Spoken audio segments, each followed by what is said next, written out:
찬송가 67장입니다.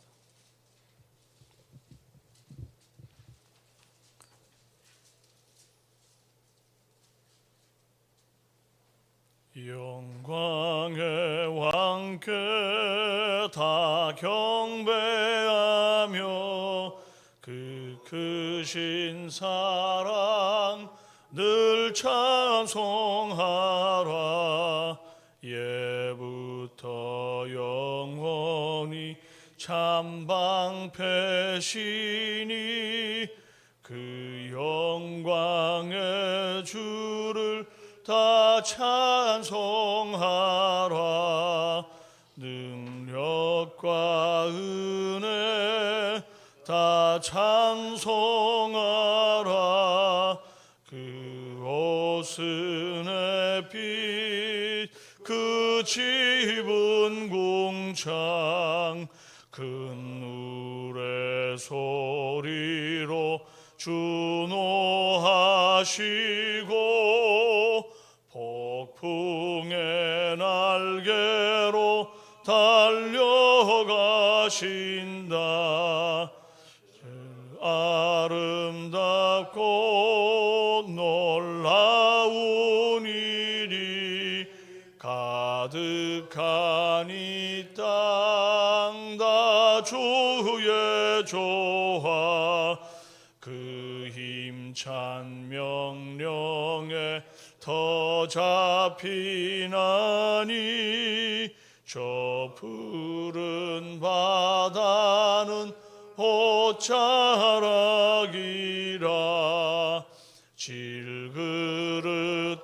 질그릇같이 연약한 인생 주 의지하여 늘 강건하리. 온 백성 지으신 만왕이시니 그 자비 영원히 변함없소라.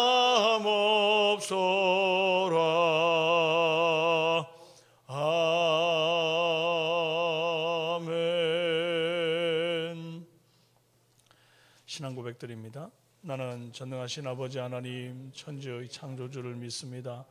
나는 그의 유일하신 아들 우리 주 예수 그리스도를 믿습니다. 그는 성령으로 잉태되어 동정녀 마리아에게서 나시고 본디오 빌라도에게 고난을 받아 십자가에 못 박혀 죽으시고 장사된 지 사흘 만에 죽은 자 가운데서 다시 살아나셨으며 하늘에 오르시어 전능하신 아버지 하나님 우편에 앉아 계시다가 거기로부터 살아있는 자와 죽은 자를 심판하러 오십니다. 나는 성령을 믿으며 거룩한 공교회와 성도의 교제와 죄를 용서받는 것과 몸의 부활과 영생을 믿습니다. 아멘. 욥기 12장 1절에서 25절까지 말씀입니다.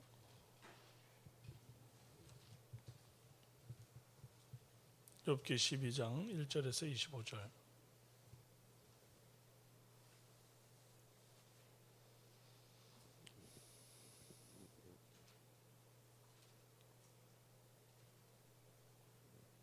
교독합니다. 욥이 대답하여 이르되 너희는 참으로 백성이로구나. 너희가 죽으면 지혜도 죽겠구나. 나도 너희같이 생각이 있어 너희만 못하지 아니하니 그 같은 일을 누가 알지 못하겠느냐.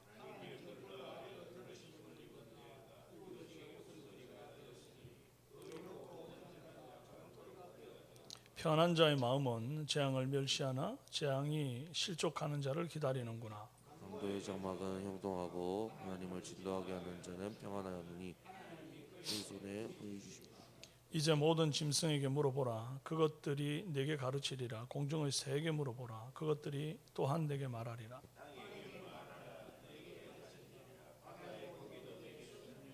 그것들 중에 어느 것이 여호와의 손이 이를 행하신 줄을 알지 못하랴. 모든 생물의 생명과 모든 사람의 육신의 목숨이 다 그의 손에 있느니라. 입이 음식의 맛을 구별함 같이 귀가 말을 분간하지 아니하겠느냐. 지혜와 권능이 하나님께 있고 계략과 명철도 그에게 속하였나니 그가 어르신즉 다시 세울 수 없고 사람을 거두신즉 놓아주지 못하느니라.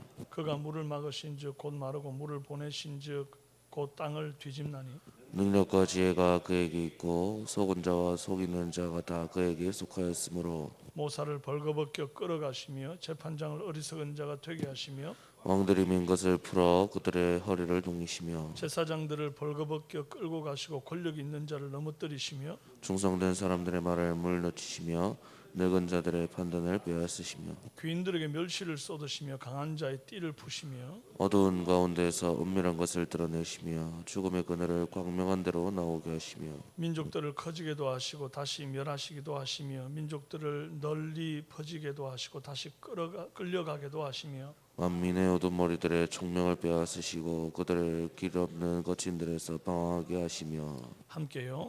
빛없이 깜깜한 데를 더듬게 하시며 취한 사람같이 비틀거리게 하시느니라.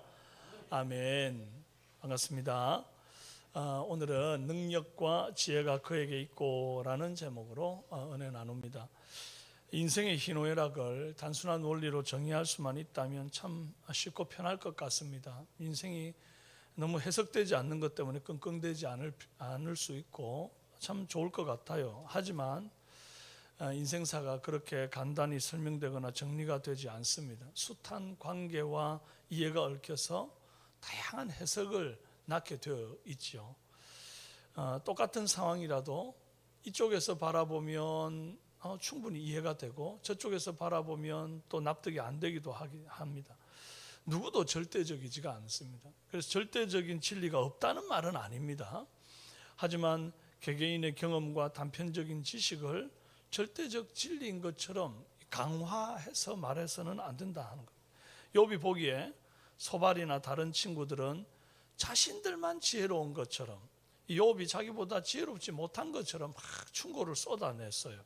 하지만 인간보의 원리는 욥도 알고 있고 일반 사람들도 그 정도의 지혜는 다 갖고 있다 하는 겁니다.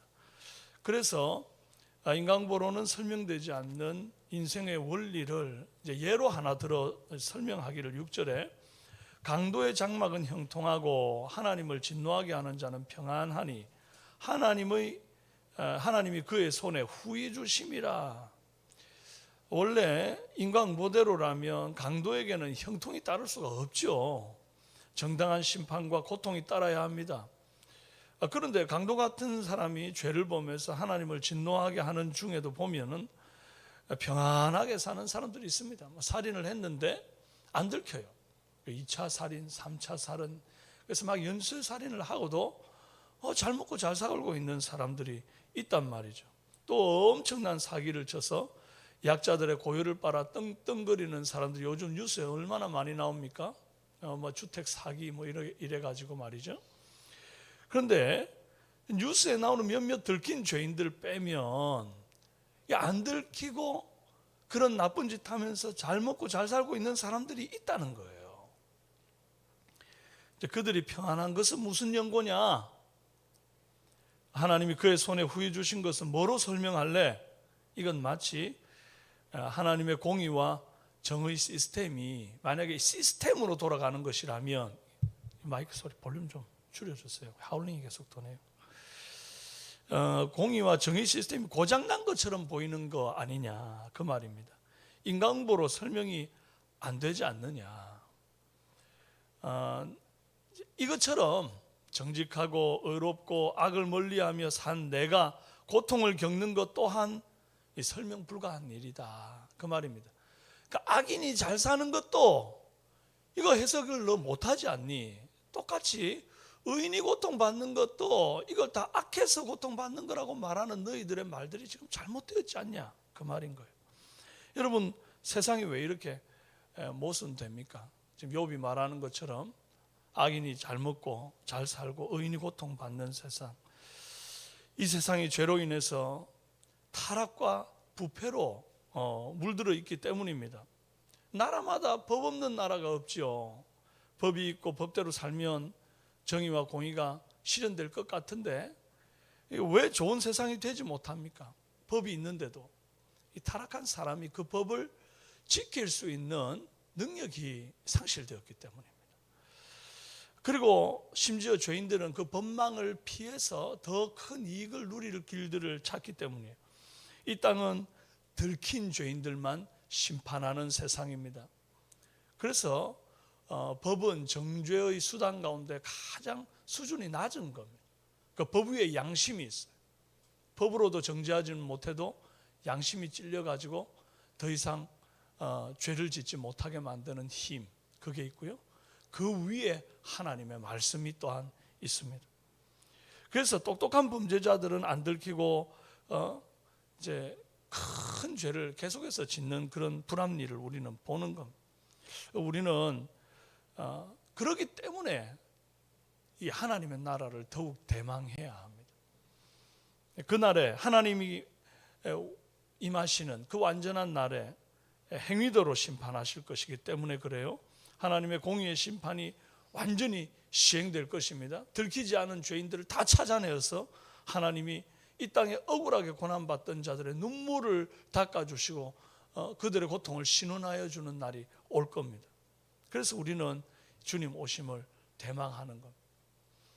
그날을 소망하면서 오늘 우리가 이 모순된 세상의 이 현실을 믿음으로 이겨낼 수 있는 은혜가 있기를 소망합니다. 엘리바스 빌닷이 이미 앞서서 말했고 11장에서 드디어 소발이 말을 시작합니다. 이미 앞선 친구들의 말이 너에게 죄가 있으니까 이 고난을 받는 거지, 그러니 의롭다 주장하지 말고 이제라도 죄를 토설해서 용서를 구하고 하나님의 복을 다시 회복해라, 이제 이렇게 말합니다. 벌써 두 명이 똑같은 소리 장하게 한 것을 받고 거기에 욥의 변론까지 이제 들었다고 한다면 마지막 친구 소발은 좀 다른 말로 좀 위로하고 격려했으면 얼마나 좋았을까. 아니 앞에 친구들이 그렇게 말을 해도 안 되는 거 봤으면 소발은 좀 다른 길을 걸었으면 좋았을 텐데 똑같은 소리 또 합니다. 욥기 11장 11절에 하나님은 허망한 사람을 아시나니 악한 일은 상관하지 아니하시는 듯하나 다 보시느니라. 13절에 네 손에 죄악이 있거든 멀리 버려라. 불의가 네 장막에 있지 못하게 해라. 정말 다들 똑같이 틀에 박힌 소리만 하고 있습니다. 이것이 이제 욥이 살던 족장 시대 사람들의 해석이고 고정관념이라는 것을 이제 대변해주고 있는 거죠. 그 시대 사람들은 다 이렇게 생각했다는 겁니다. 그 옛날에 우리나라 소설들을 보면 대부분 권선징악으로 끝이 나지 않습니까? 근데 어느 이제 시기에 들어서 현대문학에 들어오면 이제 비극으로 끝나는 거, 이런 것들에 대해서 이제 눈을 뜨기 시작합니다. 그 예전에는 그냥 비극으로 끝나면 그건 잘못됐다 이렇게 보는 사람들이, 세계관이 그렇게 굳어 있고 고정관념이 형성되어 있기 때문에 그래요. 오늘 우리는 우리 시대의 해석과 고정관념으로 사람을 판단하고 쉽게 재단하는 경향이 있습니다. 그것이 내 지식과 경험이 전부인 것처럼 그렇게 자신하면 안 되는데, 나도 모르게 우리 시대에 어떤 진리가 있어요. 이게 옳다, 다들 이렇게 한다 라고 하는 그것을 마치 말씀보다도 더 위에 있는 진리인 것처럼, 인생의 어떤 길인 것처럼 그렇게 자꾸 이제 사람들에게 설득하려 하고 그걸 주입시키려 하고 그럽니다.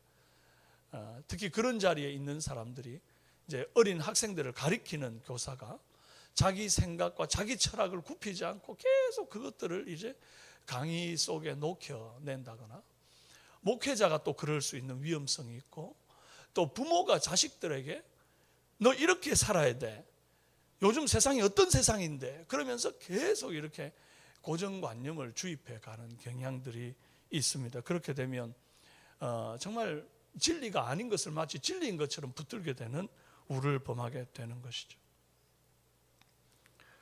그래서 절대 내 경험이 전부인 것처럼 이 시대의 산물입니다. 우리는 우리 말고 다른 사람들, 우리 앞 세대에 있는 사람들은 우리와 전혀 다른 가치를 갖고 살아가는 거거든요. 근데 우리 시대의 사람들은 지금 이 시대의 아들들이기 때문에 어쩔 수 없이 우리 시대의 해석을 가지고 마치 그것이 진리인 것처럼 생각하는데, 그래서는 안 된다.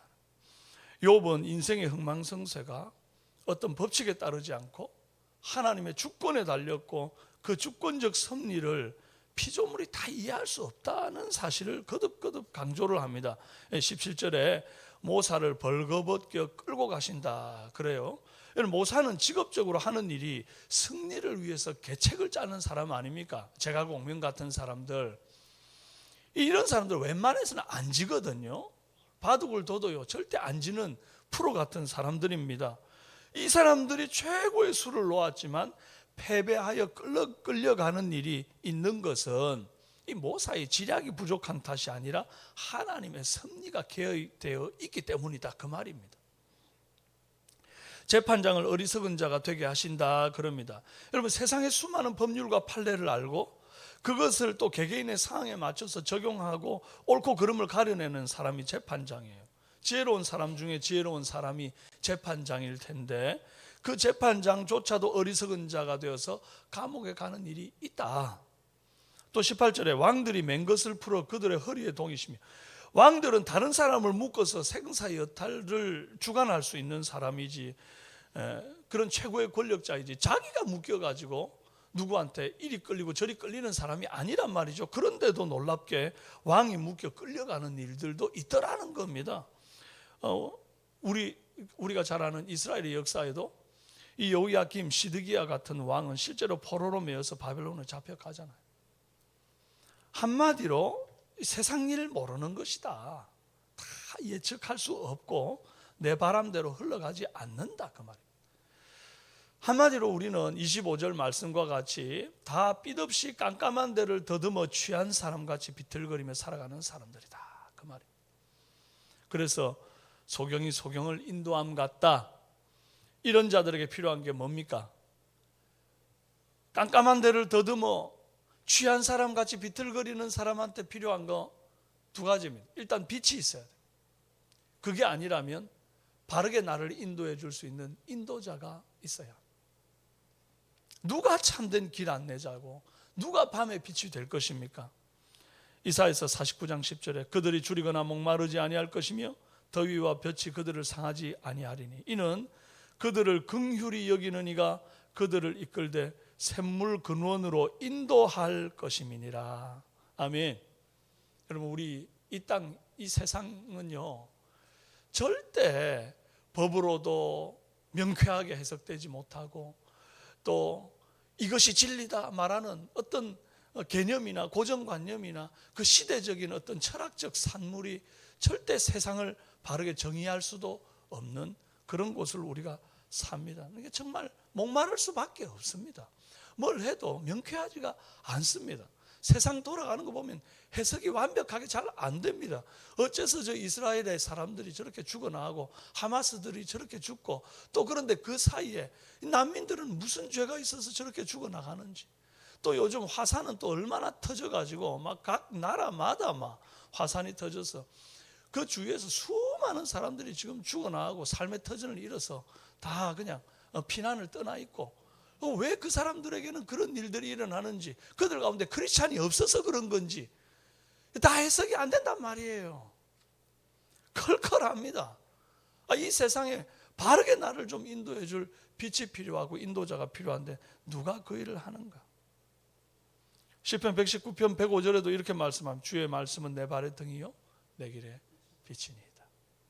저와 여러분은요, 내 인생 경험, 내가 아는 지식, 현대사회 통념, 이래야 잘 산다 저래야 잘 산다는 고정관념들에 사로잡히지 말고 항상 겸손하게 하나님의 인도하심을 구하는 은혜 있기를 바랍니다. 그럴 때에 그들을 긍휼히 여기시는 이가 그들을 이끌되 샘물 근원으로 인도할 것임이니라. 할렐루야. 이 컬컬한 세상, 오늘 이 하루도 우리가 살아갈 때에 하나님의 영이 우리를 이끄셔서 샘물 근원으로 인도해 가시는 은혜 있기를 바랍니다.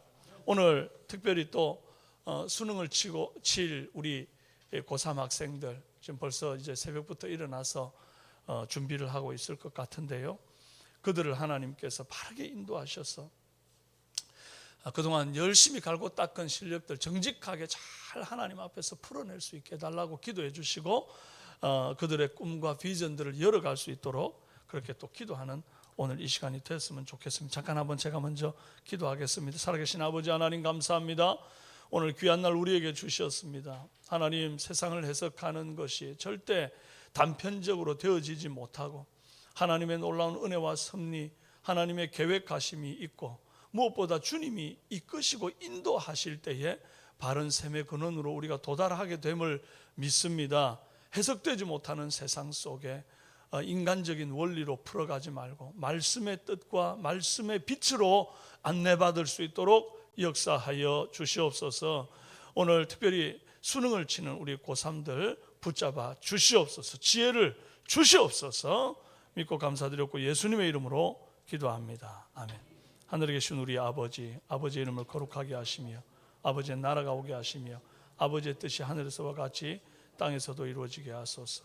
오늘 우리에게 일용할 양식을 주시고 우리가 우리에게 잘못한 사람을 용서하여 준 것 같이 우리 죄를 용서하여 주시고 시험에 들게 하지 마시고 악에서 구하소서.